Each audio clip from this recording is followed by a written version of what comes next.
it be. Some songs are more than melodies. They are letters never sent, words left unspoken, and farewells disguised as verses. In the 1960s and 70s, rock music gave us anthems of rebellion, love, and freedom. She's killed a man, put a gun again. But hidden within some of those songs were goodbyes that no one recognized at the time. Messages from artists who were saying farewell to friends, to innocence, to life itself, without anyone fully understanding until it was too late. These are 10 rock songs that carried secret goodbyes, and the stories behind them will stay with you long after the music fades. When Lynyrd Skynyrd released Freebird in 1973, it was already a powerful meditation on freedom and departure. The song spoke of a man who could not be tied down, a spirit too restless to stay in one place. But no one imagined that just 4 years later, those lyrics would take on a meaning so tragic that they would become impossible to hear the same way again. On October 20th, 1977, the band's plane ran out of fuel and crashed into a Mississippi swamp.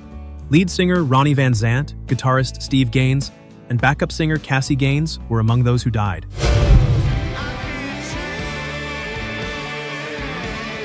The man who had sung about being free as a bird was gone, and suddenly every word of that song felt like a premonition. The soaring guitar solo that closes the track became a eulogy, a musical farewell that seemed to have been written for that very moment. Van Zant had always been fascinated with mortality. Friends say he often spoke about dying young, as if he sensed his time was limited. Whether he truly knew or not, Freebird became his eternal goodbye, a song about leaving that he would never stop singing, even from beyond the grave. Every time that final guitar solo plays, it feels like Ronnie is still flying, still free, still saying farewell to a world he left too soon. I just can't remember who to send it to. James Taylor wrote Fire and Rain in 1970 while recovering from addiction and heartbreak. The song became one of his biggest hits, but few listeners understood the depth of pain hidden in those gentle acoustic verses. Each section of the song addressed a different loss, and together they formed a meditation on grief that few artists have ever matched. The opening verse was written for Suzanne Schnurr, a close friend from Taylor's time in a psychiatric facility. While he was in London recording his first album, Suzanne took her own life. His friends and managers kept the news from him for months, afraid it would derail his fragile recovery. When he finally learned the truth, the grief was overwhelming. And my time is at hand. The lines about seeing the planes and wondering about Suzanne were his way of processing a loss that had been hidden from him, a goodbye he was never allowed to say in person. The second verse dealt with his struggles with heroin addiction, while the third reflected on the collapse of his first band. But it was the refrain that tied everything together. The repeated phrase about having seen fire and rain, sunny days and lonely times, became a universal expression of survival through suffering. Taylor turned his private goodbyes into a song that helped millions of others process their own losses.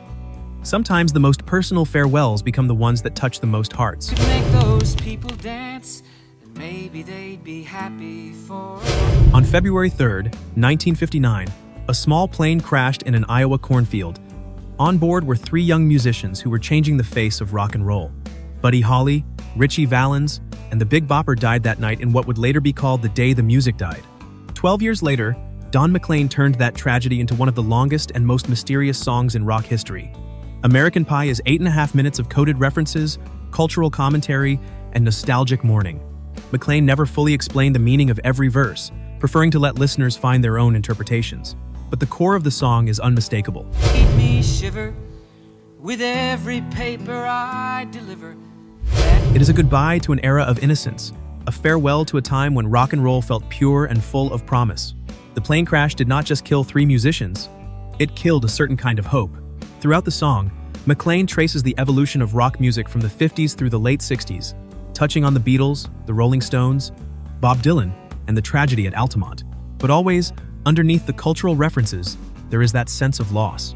The repeated refrain about the day the music died is not just about Buddy Holly, it is about everything that died with him, everything that could never be recovered. American Pie is a goodbye song disguised as a history lesson, and it still makes people cry more than 50 years later. Knocking on heaven's door.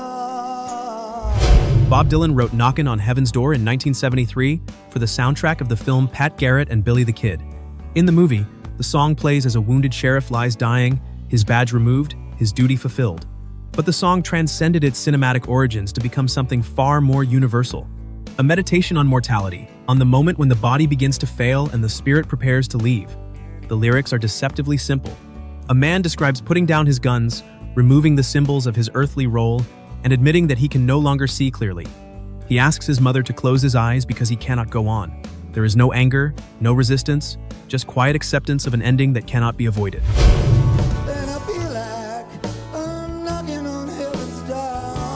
Dylan's weathered voice gives the song a weight that few other singers could replicate, even though dozens of artists have covered it over the decades. What makes the song a secret goodbye is its universality. Dylan did not write it about his own death, but he captured something true about the experience of dying. The song became a comfort for those facing their final moments and for those left behind to grieve. It has been played at countless funerals, sung in hospital rooms, whispered by people saying farewell to loved ones. Sometimes a song written for a movie becomes a hymn for the ages, and Knockin' on Heaven's Door is exactly that kind of miracle. And in my hour of darkness, she is standing right in front. By 1970, the Beatles were falling apart. The creative partnership that had changed music forever was crumbling under the weight of ego, business disputes, and personal conflicts. Paul McCartney wrote "Let It Be" during this turbulent period, and the song became the band's final single before their official breakup. It was a goodbye that no one wanted to accept. McCartney has said the song came to him in a dream, where his mother Mary, who had died when he was 14, appeared to comfort him during a difficult time. She told him to let it be, to stop fighting, to accept what could not be changed. The words of wisdom that the mother speaks in the song were her gift to him from beyond the grave. It was a message of peace in the midst of chaos. But the song also served as a farewell to the Beatles themselves. The gentle piano, the gospel-tinged vocals, and the simple message of acceptance felt like a benediction, a blessing spoken over a family that was breaking apart. When the band officially dissolved later that year, Let It Be took on even greater significance. It was not just a song about personal struggles, it was the final prayer of the greatest band in rock history, a goodbye spoken with grace and dignity. Every time it plays, it feels like the end of an era all over again. Kansas released Dust in the Wind in 1977, and the song quickly became one of the most contemplative rock ballads ever recorded. Written by guitarist Kerry Livgren during a period of spiritual searching, the song addressed the ultimate truth that most people spend their lives trying to avoid. Everything we build, everything we love, everything we are will eventually return to dust. Livgren was inspired by a line of Native American poetry that described humans as dust in the wind. The image struck him so powerfully that he built an entire song around it. The delicate acoustic guitar, the mournful violin, and the layered harmonies created a sound that felt ancient and timeless, as if the song had always existed and was simply waiting to be discovered.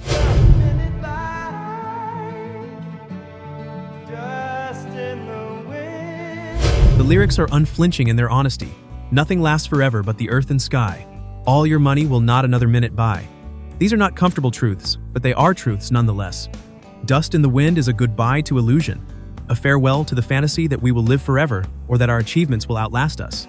It is also, paradoxically, a celebration of the present moment, the only time we truly have. The song reminds us to cherish what we love while we still can, because one day it will all be gone.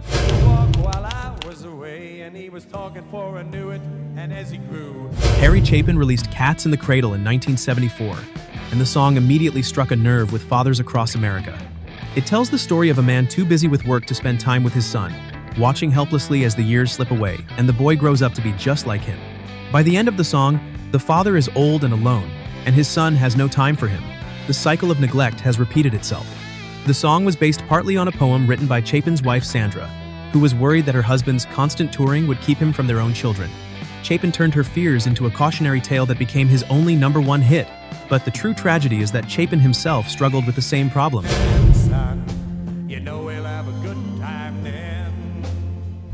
He was a tireless performer, often doing over 200 concerts a year, many of them for charity. His dedication to his causes meant time away from his family. In 1981, Harry Chapin was killed in a car accident on the Long Island Expressway. He was only 38 years old. The song that had warned fathers not to let time slip away became a painful reminder of all the moments that Chapin himself would never have with his children. Cats in the Cradle is a goodbye that came true, a prophecy that its author could not escape. Every father who hears it feels the same chill, the same desperate desire to close the laptop, put down the phone, and just be present while there is still time.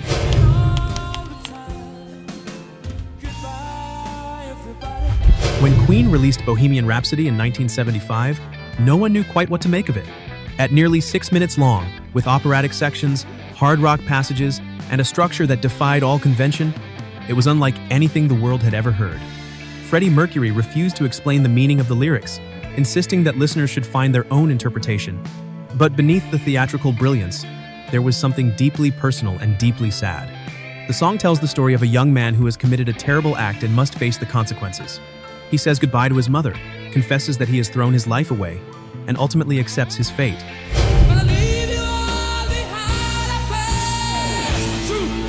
When Queen released Bohemian Rhapsody in 1975, no one knew quite what to make of it. At nearly 6 minutes long, with operatic sections, hard rock passages, and a structure that defied all convention, it was unlike anything the world had ever heard. Freddie Mercury refused to explain the meaning of the lyrics, insisting that listeners should find their own interpretation. But beneath the theatrical brilliance, there was something deeply personal and deeply sad. The song tells the story of a young man who has committed a terrible act and must face the consequences. He says goodbye to his mother, confesses that he has thrown his life away, and ultimately accepts his fate.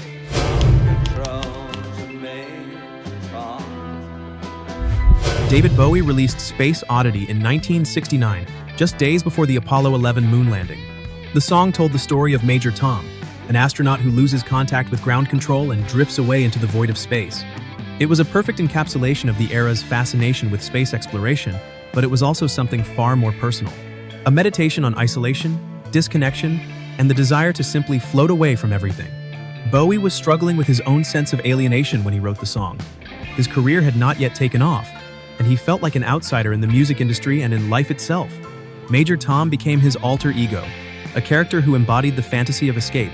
The haunting melody and the sparse production created a sense of loneliness so profound that listeners could feel the cold emptiness of space around them.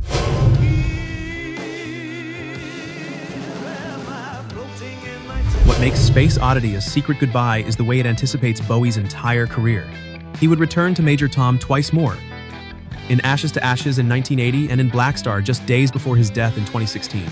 The astronaut became a symbol of Bowie's own journey, always floating just out of reach, always saying farewell to the world below. Space Oddity was not just a song about leaving Earth. It was a song about leaving everything behind, about accepting that some goodbyes are forever. These 10 songs were born from moments of loss, fear, and reflection. The artists who created them may not have known they were saying goodbye, but their music captured something true about the fragility of life. Decades later, these songs still have the power to move us, to remind us that every moment is precious and every goodbye matters.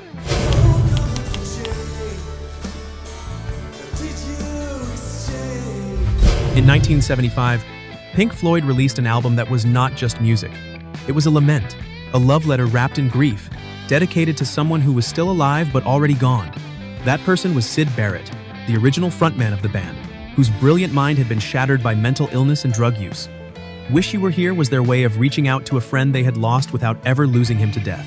The title track opens with the sound of a radio being tuned, as if searching for a signal that will never come through clearly. Roger Waters wrote the lyrics as a direct address to Barrett, asking impossible questions about presence and absence, about the difference between heaven and hell, about what it means to be truly alive.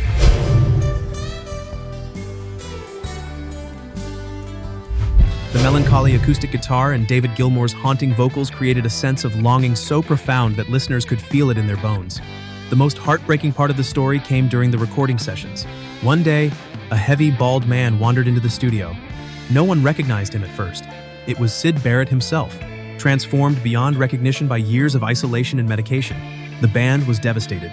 They were recording an album about missing him, and there he stood, a ghost of the person they once knew. Barrett never fully returned to music, and he passed away in 2006. But Wish You Were Here remains his eternal tribute, a song that says goodbye to someone who disappeared long before they died.